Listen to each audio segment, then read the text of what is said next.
And now he has the honor and is making history as NASCAR is racing in the streets of Chicago. At its core, NASCAR's all about entertainment. And I, for one, was entertained. So first things first, Chicago. What a stunning city. I mean, it just looked gorgeous. That shot, with the streetlights on and the owl in the background, magic, absolutely magic. It was historic, first street course, plenty of places to pass, and the course was good. So there was passing to be had, the weather was changeable, so we had a drying track, and that made things challenging for a lot of the drivers. Old Hamlin sliding into the barrier, just overcocking it. Inexperience. I mean, a lot of the problems seen in the racing, boil down to inexperience, which is unsurprising.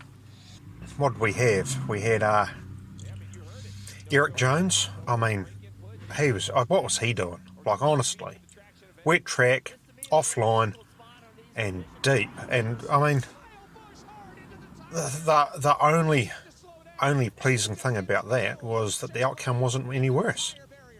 It had everything you needed to grow the sport. Now, Haley drove the wheels off his car. I mean, what a drive.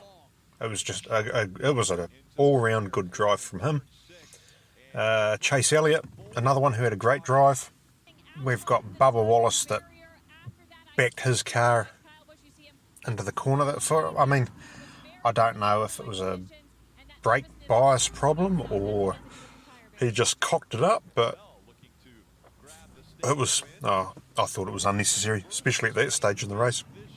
The drivers showed their inexperience on a wet street track. No, well, not all of them, some of them.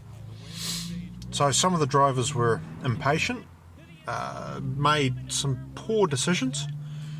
But aside from that, it was good fun. There was a distinct lack of full course cautions, and I had a great time. The Giz, old Shane Van Gisbergen. Now, he was a man amongst boys. He's a great pilot. He's got just levels of talent. I mean, he is so talented, that man, at whatever he turns his hand to. So actually watching him, the low of 18th, I think. 18th, and he worked his way up that field, and he was methodical, he was clean. And that's the thing, that race, it was a clean race, especially going from right-hand drive into one of those. It must be really hard to know where your corners were. Old Shane showed some maturity, big brain stuff, and you could see he was taking a much different line than a lot of them, and he was braking a lot deeper into the corner, a lot deeper. And as a consequence, he was fast. He was really fast. He made some good passes. He was impressive to watch. He was really impressive to watch. And it's a reminder that great drivers just aren't in NASCAR. There are great drivers in all sorts of series all over the world. And you put them in a machine that's similar. There's an awful lot of differences, but it is similar, as in it's big and heavy. On a course that, he knows street courses. He can drive them and drive them well. So, no, he was fantastic. Thoroughly enjoyed it. He has an insane amount of talent, that man. And if he ever does come to NASCAR full-time, I would suggest that he would be a quick study, and I think he would do well, you know. It was a good race, and there were, you know, the odd wee issues were just to be expected. Like there was, you know, you can't point the finger at anyone saying, oh, you're just taking the piss. The surface, track surface, is so changeable, you know, so there's no constant level of grip. And then when it dry, I mean, it was complex. The whole situation was complex. But it was good, and it was enjoyable, and I'd watch it again in a heartbeat.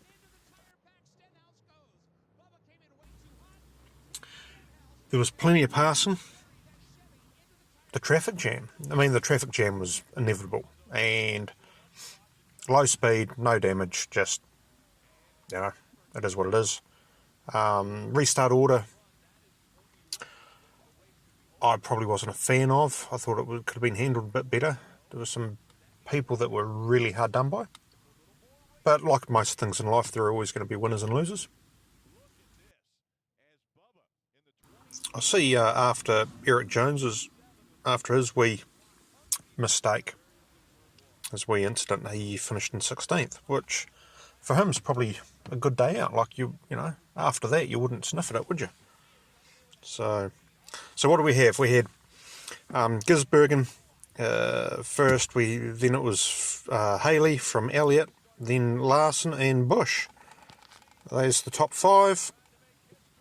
So yeah, Kyle Busch, he had a good race, finished 5th. Like I say, just a really, really good, entertaining race.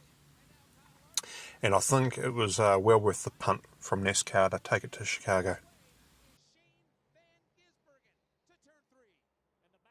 Off to Atlanta next, and looking forward to that. That's going to be good. And what do we got? A month?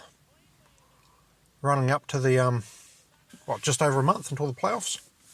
Month and a half. So that's going to be good. Look forward to that. Here they come into turn number 1. Does Justin Haley or Chase Elliott, number 1, have enough fuel in the tank? And do they have enough to get to the back bumper of that 91 car? Here he is, right-hander, turn 2 for the final time. You see the gap right there, pulling away down the back straightaway, cleanly through turn 3. Full throttle into the braking zone, over the hump.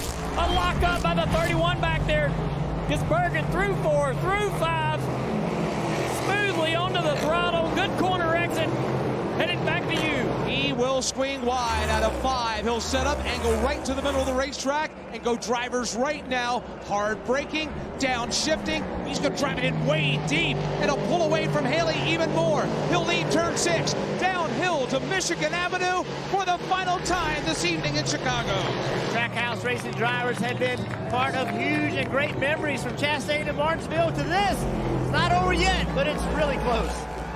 The 75th anniversary of NASCAR, and it has been 60 years since a driver has won in their series debut.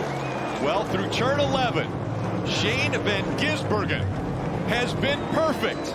He has navigated the streets of Chicago to perfection. The final time, onto the front stretch. He comes to the checkered flag. He's won the very